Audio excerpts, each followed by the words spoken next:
On today's show, can the Dallas Mavericks address their needs, get back to the playoffs, and build a championship contender in the process? We'll answer that and more of your questions on today's Locked On Mavs. I'm Luka Doncic, and this is Locked On Mavericks podcast. Mavericks, NBA champions. Bang! It's good, and the Mavericks have won the game. If you don't believe, you shouldn't be here. Loyalty never fades away. And welcome. You are locked on to the Dallas Mavericks. My name is Nick Angstadt, media member and NBA channel manager for the Locked On Podcast Network. Your team every day, whether you think it's interesting or not. Thanks for being part of the show, making Locked On Mavs your first listen every day. Join the Raccoon Squad. Be an everydayer. Subscribe or follow for free. Just search Locked On Mavericks wherever you get your podcasts or on YouTube, where the best way you can help us grow the show is to listen every day and comment anything below. Let us know what's more important this offseason: returning to the playoffs or building a title contender. Ooh. Today's episode is brought to you by Game Time. Download the Game Time app, create an account, use the code LOCKEDONNBA for $20 off your first purchase. Last minute tickets, lowest price guaranteed. If you want to support the show, text us, get text alerts from us, participate in mailbags like this one, subscribe to our subtext. We'll be texting all throughout the offseason, different things. Gave you the alert about the Kyrie Irving IG live the other day. I watched it, and then I sent everybody the basically my review of it, or my just report of anything Mavs related. So we're providing a service. That's what we're doing, and you can text us. And joining me, as always, my co-host, writer, contributor at Mavs.com, the Fade Father, the One More Thing King. What you got for me, Isaac Harris? The Fade Father. Did you miss the drama today? Wait, what was the drama? Were you not as online as I was today? I was not online hardly at all today. Luka Doncic, fill me in. Luka Doncic earlier today reposts an image. This was about like 2:20 p.m. Texas time. He reposted an image from his barber, and he's halfway done with his fade, and it looked like they just took a bowl and put it around his head and just like shaved him down. Besides just the bowl on his head, I tweeted it, so you can go look at my. If he's deleted it, but it looks like the most ridiculous bowl haircut, like weird thing, because the fade's not done, like it's halfway through. So I tweeted it. I said, "What is happening here?" Because I didn't know, like, why would he post that? Because it just looks so bad. Obviously, the fade wasn't done, and then he posted the fade when it was done, like his haircut. Did it look good? It looked better. It looked better. Definitely better than the first picture, that's for sure. But there's all these people saying like, none of you guys have gotten a haircut, know what a fade looks like, and blah blah blah, and like it was hilarious. Luka. Did you look at it? No, I haven't seen it yet. We need Luka to go through styles like Dirk. like Dirk did. I mean, we have. It just makes you wonder if we're gonna look back. Are we gonna be able to look back 15 years from now? Be like, man, look at all the that was Luka's long hair era. Yeah. I would love. Oh my god! I just texted it to us. His hair looks darker in this picture. I know. Well, it's like there's a filter kind of on it, but yeah. I mean, that's how. Like, okay, that's how fades start off. But like, I mean, everybody can't get mad about it. Like, if he just posted that, it makes it look like that's his haircut. Yeah, it does look like it's done when he posts it like that. Yeah. So funny. Anyway. He would be playing chess too, by the way. Oh, it's true. He is on his phone. I didn't realize that. Him and Bobby are going at it right now. Dwight Powell lover 75 on the. All right, we're answering your questions today, and the first one comes from Chrissy. Great question. Hey, you need to Photoshop that phone, by the way, and put like our subtext or like Locked On Mavs in that. It's a great idea. Question from Chrissy. Real big picture question. Should we be focusing on building a championship team over the long run instead of trying to create a flash in the pan team with results that results in a championship? How would you build a dynasty with the Mavericks? I took this question a little bit more right in front of us, a little bit more direct. Can the Mavericks build it up? Like what's more important? Addressing the needs in front of them to get back to the playoffs. That's the most pressing need right now. But then can they also do that and still build a contender? Are those mutually exclusive, or can you do both? You can do both. Yeah. I don't think you have to pick one. Right? I was gonna let you finish it. I don't think you do. But I thought we lost connection. I was like, what happened? The connection's a little bad right now, but I think you can do both for sure. But I do think that if you're wanting to build a contender, or even Chrissy's thing of building like a dynasty, like how would you do that? I think they may be past this. And this goes to our whole thing about, should you trade the pick? Do you have to trade the pick, or do you have to make a draft pick? And our friends over at Mavs Moneyball seem to think the opposite of us. We think that they should trade it, or at least look into all the trades possible, and that, more times than not, they should trade it. But you have to address what's in front of you right now. If you don't do that, if you can't address the issues that are in front of the Mavericks, then you just lose. Then you just miss the playoffs, and it just crumbles underneath you, and Luka asked out or whatever. I mean, that is the most pressing thing among all the most pressing things. And so I think that's the thing that is in front of them first. And I think you kind of do. Some people say, well, you don't want to cut corners. You can't just cut corners and like trade draft picks and not have cost-controlled young players to build around. They have to cut corners right now. There's just no other option for them. They have the assets they have, and you have to take this short-term route in order to get back to the playoffs. So I think there is a little bit of, they have to cut some corners, and you can't build the exact title team that you want, because you can't all right, let's take Anthony Black and develop him into the next, Brunson type player. I don't know if they can afford to do that this summer. And so that's what I think this question is to me, is do they have to cut some corners? And I think they do have to, because you have to get back. You have needs to address right now to get you to one goal before you can get to your next goal of like winning a championship. You're on the Luka timeline. So that's the only timeline you're on right now. And that's why it's like, it's hard. It's easy. I think it's easy to look at it from a fan perspective and say, man, like draft picks are fun. Like to have a young guy in here is fun. Like we've seen that with how fun it is to have Hardy, or to have a Josh Green and to see him develop and all of that. You know what's not fun for? Luka, because Luka wants to win. Luka wants to win a title. So that's where it's like, yeah, like you have to go into next season putting a team around Luka Doncic that is capable on paper of winning an NBA title. You have to.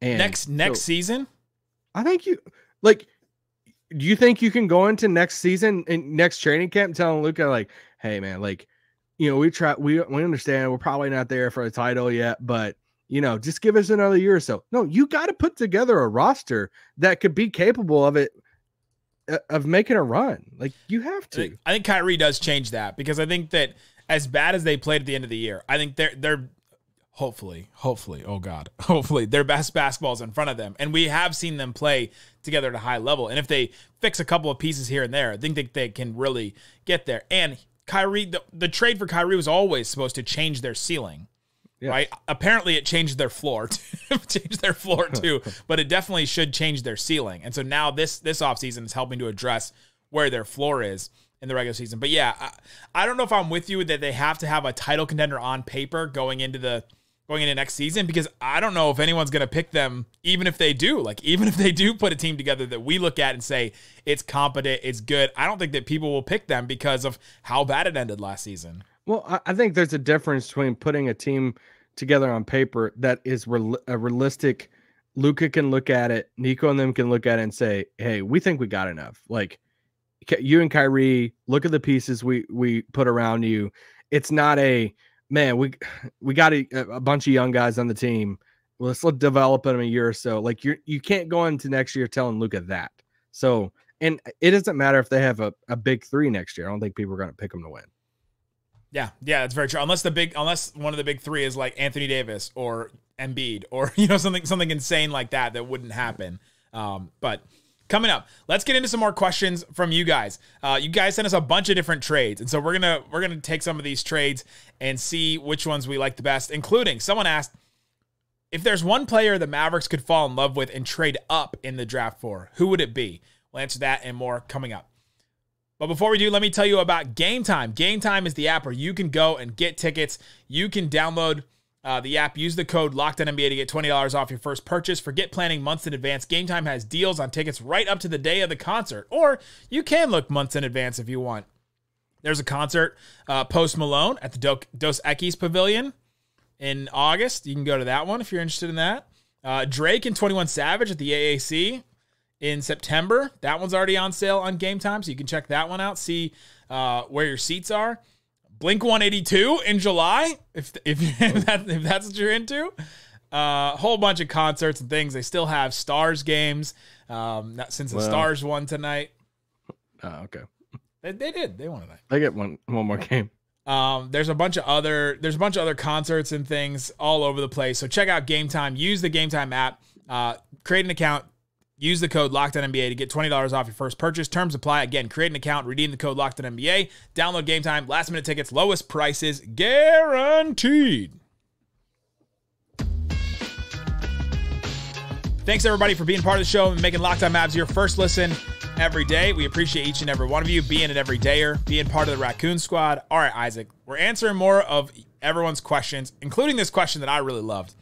Is there any possibility that the Mavs are in love with one player and try to trade up somehow?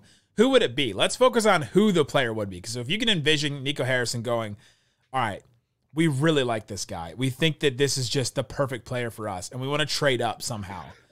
Who would it be? I think there's a real possibility. Now, tell me if I'm saying it wrong. Asir? I think it's Asar. Asar. I think there's a possibility Asar Thompson falls a little bit. And I say fall. I don't think he's falling like, to 10 or 11. Could be wrong, but it's somebody like that. I think for me, I think a lot of those prospects after, like in that range are more like to the 9 range are pretty similar. The Hendricks, Whitmore, Anthony Black. Like I like a lot of those guys. It's not like there's it's not like there's a point guard there that, like a small point guard and we're like, okay, that wouldn't like fit at all. Or like just like a big bodied big that just wouldn't fit I don't know, like the system or something. Like they're all wings. Like, they're all wings that Dallas needs that are good defenders and all of that. So, I guess they could fall in love with like a Cam Whitmore, something like that. But for me, just where I'm at right now of like looking at profiles and stuff, I just don't think there's like that big of a drop off from Cam Whitmore to like a Taylor Hendricks. So that's where like one of the Thompson brothers, if Asar falls, let's just say he falls to like 6. Okay. And let's say, Houston takes Amen, and let's say, Detroit takes Cam Whitmore. Yeah. And you're looking at like Orlando at 6. It's like, how much would it take to move up to 6? And if Nico's sitting there saying, all right, we swung for a Jaden Hardy last year, and Asar Thompson, like in a lot of drafts, he could go a lot higher, super athlete, 6'7". What's it going to take? I don't know. I don't think you're giving up like a future first for it. If it's like, hey, 10 for Tim Hardaway, with Tim Hardaway and, something else to move up, let's just say Josh Green. Would you do, Josh Green 10 and Tim Hardaway to move up to pick 6? Me personally, no. But I know, but I'm just saying, I haven't scouted him enough to know that. Oh yeah, this is a guaranteed. Like there are scouts though. I've read in the last couple days that Asar Thompson they think is the better prospect than Amen, and that they think that he's the one that's won the MVPs in overtime, and like he could be the better player. So if that's the case, and Nico buys into that, then maybe. But if Nico looked at it and said, let's start the Josh Green spot over again, and let's start the, if they think Asar Thompson's gonna be a better, player than Josh Green and all of that, and they just looked at, yeah, well, like if you looked at that spot in the rotation, I know Tim's in the rotation too, but like if they looked at the Josh Green spot and said, all right, we could start over that contract, those years and get the better long-term prospect in Asar. That's the only one that I would kind of answer this with. I wouldn't be in love with that, but anyway. Yeah, because I think you're getting a good player at 10. Like to me, I don't think there is one player that they would trade up for. Because if like the odds of you getting a Jarris Walker, an Anthony Black, a Taylor Hendricks, even a Grady Dick, like any of those players are good at 10, right? Like they fit what they fit needs and what you want. Like you're getting a good player there. And I don't like you said, I don't know that those guys are leaps and bounds better for the Mavericks to trade up and to give up stuff for to go get them. But unless the Brandon Miller stuff where he's not interviewing well and all that, like unless that gets crazy, you know what I mean? Like that's the one if something got crazy like that. But I haven't done a lot of work on the Thompson twins, so maybe I'm not the one to speak on it. And we're talking about moving up, like, I mean, it could literally be moving up one spot because true. When you start looking at that group of guys, like, man, I would love if they could come out of the draft if they took a player. Yeah, I would in that range. I would love if they could, get one of Whitmore, Walker, Hendricks, Anthony Black, so like after that, that's pick 6, 7, 8, and 9. So after that, you're looking at Grady Dick, you're looking at Cason Wallace. So for me, it's like, yeah, what could you put together? And you're saying like if you fall in love with the player, but let's just say you really want one of those 4 players, and the Thompson twins are gone at pick 4 and pick 5. And you want one of those 4 players there, but you're like the odd man out at 10. So maybe it is moving up one spot with Washington. Maybe it is moving up 2 spots or something to guarantee you getting one of those 4 guys. Another question. Let's go to some more trade questions that we got from people. Follow me on this one, okay? The Mavericks are getting Miles Turner and Buddy Hield. The package that the Lakers were going to get all last year, and they never got traded. So Miles Turner, Buddy Hield to the Mavericks. Mavericks are sending out Tim Hardaway, Davis Bertans, JaVale McGee, Maxey, and the 10th pick. Okay. To 2 different destinations. Phoenix and Indiana are both in this. So the Pacers get DeAndre Ayton, Maxey, and the Mavs' 10th pick. Phoenix gets Tim Hardaway, Davis Bertans, JaVale McGee, the Pacers 26 and the Pacers 29th pick. So the Mavericks are sending out Tim. The Suns would not do this. Davis, the Suns wouldn't do it? No. For Ayton? What's the best thing they're getting back for Ayton? Tim and two late firsts. I mean, okay, cool. I mean, we gave up our first for Christian Wood, for crying out loud. But it's 2. That's true.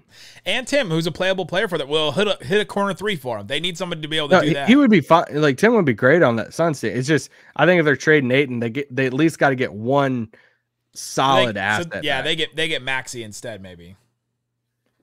Because Maxey's so going to Indiana. If you're Dallas, you're giving up all the stuff off the bench with the 10th pick for Miles Turner and Buddy Hield. Yeah, you do that if you're Dallas for sure. Yeah, because you get rid of your bad contract, too. You get rid of Bertans, you get rid of Tim. And because you're swapping out Tim pick for Buddy. Okay, sure. And then you're so then it's basically the 10th pick in Maxey for. Yep, and your bad contracts for Miles Turner. For Miles Turner. Sucks. It really sucks losing Maxey. But, yeah, I would do it. Cole asked another question. It's draft night. Someone the Magic love fall past Utah. The Magic? Yep. So the Magic are at 11, and the Magic they took at 6, and somebody they love falls like past Utah. They're like, oh, we really want this. Actually happened in our mock draft. The Jazz actually traded back, and then got the player they wanted at 9. But the Magic will love somebody, and they're available at 10, and they don't want the Mavs to take this player. Utah calls, and they are Orlando calls. Sorry, Orlando calls, and they what's say Utah have to do with this? Utah's at 9, and so if Utah doesn't take the player that Orlando wants. I see what you mean. Sorry. Orlando calls the Mavericks and asks if they're interested in the 11th pick and Jalen Suggs for the 10th pick and Tim Hardaway. Would the Mavericks say yes? Yeah, you call that in right now. What are we doing? You're in on Jalen Suggs like that. I mean, to swap him out with Tim, yeah, I would. I would do that right now. You're not worried about that he can't really shoot at all. No, I'm taking him. Yeah, no, I would do that right now. You got your third ball handler. Let's do this. And you move him back one spot. You're probably getting a Grady Dick or something like that. The only hesitation in that spot, I think, is if one of those guys. I think there is a chance that somebody takes a Cason Wallace or a Grady Dick in that top 9, and then one of those guys. They did in our mock draft. Happened in our mock draft. And then one of those guys are there, is there at 10. A Hendricks and Anthony Black, something like that. Yeah. that's where it gets a little tricky for me. To where if you tell me, would you rather have Anthony Black and Tim Hardaway, or Jalen Suggs and Grady Dick? That's a little harder for me. I think I would take Black and Hardaway. Coming up, a bunch of rapid fire questions from you, including Andrew asked the question: can you give an elevator pitch from Nico Harrison to other GMs on the Mavs players that they want to trade this offseason? So I'll give them to you rapid fire, and each of us will do an elevator pitch on them. We'll talk about that coming up. But before we do, let me tell you about Bird Dogs. We love Bird Dogs clothing. Incredible fit, very comfortable, versatile. You can go get Bird Dog shorts, Bird Dogs pants, all kinds of other stuff in their collection. They have khaki shorts. They have stuff that you can wear in the office if your office is a little bit casual. They have bathing bathing suits that you can wear. They have joggers and stretch. I'm looking at some of these joggers and like sweatpants too. I gotta get some joggers from them. Yeah, because if their shorts are that good, then you imagine what their joggers feel like. So you can go check them out at Bird Dogs. We all got pairs on the Locked On Network, and we love them. And right now you can get a free custom Bird Dogs Yeti style tumbler with every order if you use the code LOCKEDONNBA. So again, go to birddogs.com/LOCKEDONNBA to go get your great shorts, the joggers, whatever, and use the promo code LOCKEDONNBA. All right, Isaac Harris, we're answering your questions. Again, we're answering from subtext. If you want to support the show, text us, get text alerts from us, ask us questions. I answer all of these questions, by the way. So if we don't get to your question, I answer them on subtext and text you. It's just a text straight to your phone, so it's super easy. Click the link in the description of this podcast wherever you're listening. All right, got some rapid fire questions for you.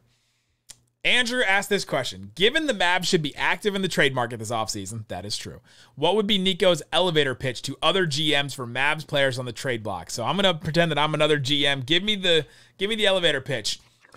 Which player you want to talk about first? We're kind of interested in Tim Hardaway Jr. Like, tell me about him. I haven't watched a lot of his film recently. Tell me about Tim Hardaway. Oh man, Tim's one of our best veterans on our team. He's been with us for a while. I don't know if we're really that interested in giving up one of our vets, but I can talk to Mark and them, and it just kind of depends. But I mean, he's one of the best shooters in the entire NBA. Did you watch the rookie sophomore game back? I do remember that him and who was it? Waiters. He's not even in the NBA anymore. Were you talking to the waiter at your restaurant? No, Dion. Yeah. It was him and Waiters, and he's an awesome vet. He loves Miami. Is this Miami calling, or we're close? We're in Orlando actually, so okay. It's very close. Then some would say we're the Miami of the Central Florida. He already has a home in Florida, and if you could get his dad in the building, I heard he's available. I heard he's not working for anybody right now. He becomes Reggie Miller. So if you want Reggie Miller in his prime, then trade for Tim Hardaway and you got him. But yeah, I mean, it'd be hard. It'd be hard to give him up, but I think we could probably talk about some things. All right. Ask me about Davis Bertans. Yeah. Nico, you there? Yeah. This is Nico Harrison. I did used to work for Nike. That you did hear right. Yeah. Okay, I didn't see you in air, but I don't have the hookup anymore. So if this is what this phone call is for, then something else. Can you tell me if Ben Affleck looks like Phil Knight? So I got a question. We're trying to find a shooter. Is Davis Bertans available? Listen, Davis Bertans is the guy that you want. I mean, like the Wizards gave him that contract for a reason, and I just don't think it's worked out well for us here. Like, I don't know if it's been the best fit. He's looking for a change of scenery, and you just know that, like, we've seen flashes of it here, but man, like, he is just a bucket waiting to happen. He is a lights out 3-point shooter. If you need to space the floor, like, look at these, like, here, I'll send you a mix. Let me send you a mixtape of just his deep threes that he can take. And listen, we know that at this point, his contract is looked at as, a big one out there. But he's making $17 million this year.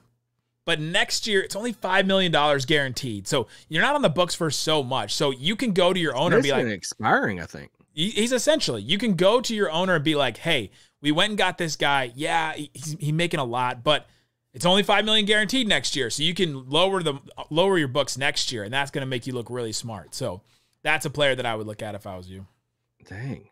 Okay, let me take that back to my owner. All right, I'll call you up. Ready? Yeah. Okay, so what's the deal with JaVale McGee?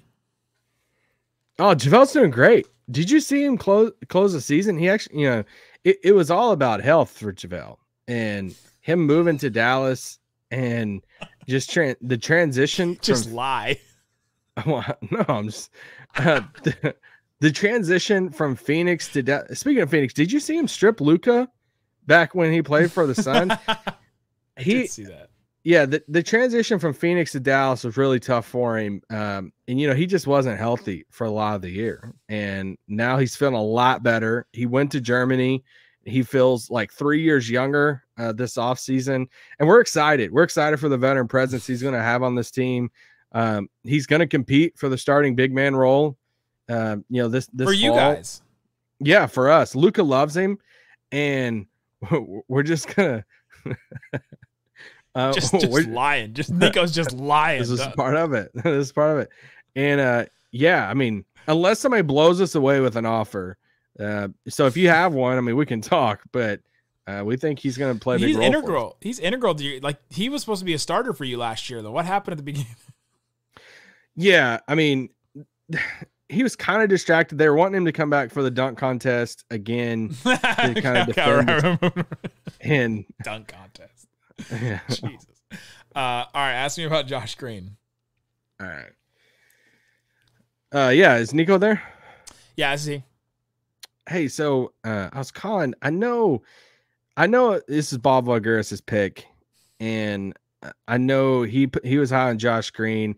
Felt like he had a pretty kind of up and down season, but is he available? Like, can we have a conversation about it? What? Yeah. I wouldn't say this like publicly or to people, but it's just you and me on this call. So yeah. So hold on, let me get you off speaker. So hey, Mark, can you hang up the phone on the other line? I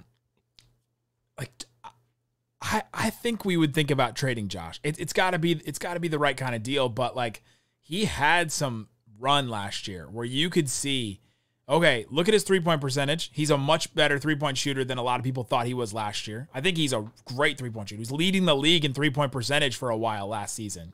His passing is something that you don't see unless you watch him every day like we do. He's next level as a passer. He's getting better all the time. And like, I don't know, we're thinking about him. He's integral to our rotation. So like, we'll listen to offers right now because I'm on the phone with you, because we're talking, because we're friends. But I don't want it leaking out that we're thinking about Josh Green trades, because he's really important to us. What's the percentage of Andre Iguodala do you think he is? Oh, right now, like he's 200% of what the player Iguodala is right now. Hey, that's what we want to hear. The player Andre Iguodala is right now.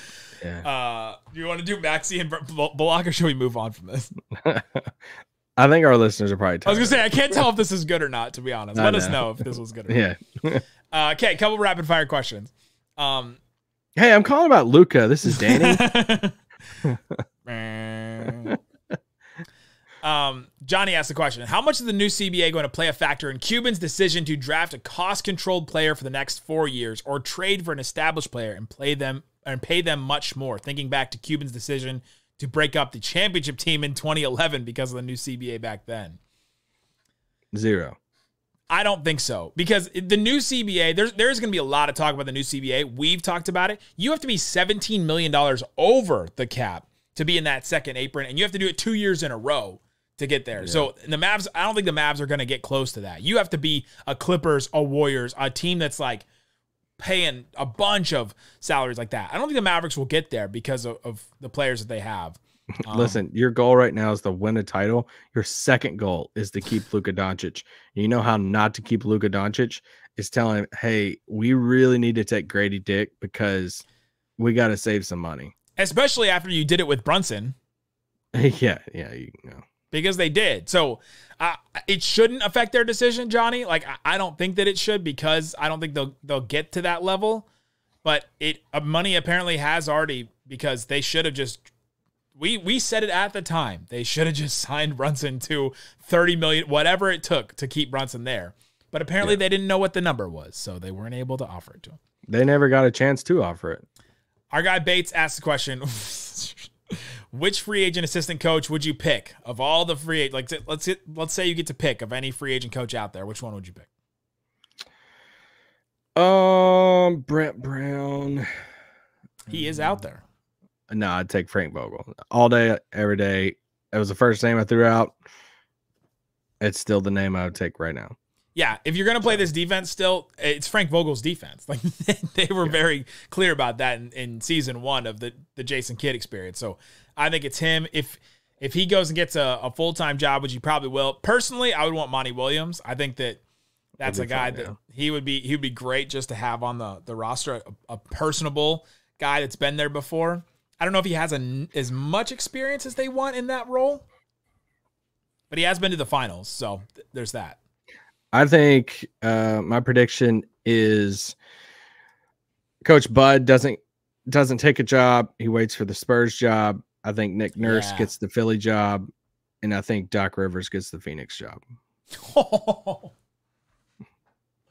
I just felt really bad for Brendan Clean, and then I remembered I'm not feeling bad for any Suns fans. So sorry. I don't forget what the other jobs are that's open. There's a bunch. There you go. Ask us some questions on subtext. I'll respond to the ones I didn't get to and text you guys. Thanks so much for hanging out with us on Locked On Mavs this week. We'll be back on Monday talking about more Mavs offseason stuff. We'll do draft profiles again next week and everything like that. Guys, thanks so much for listening to Locked On Mavs. Peace out. Boom.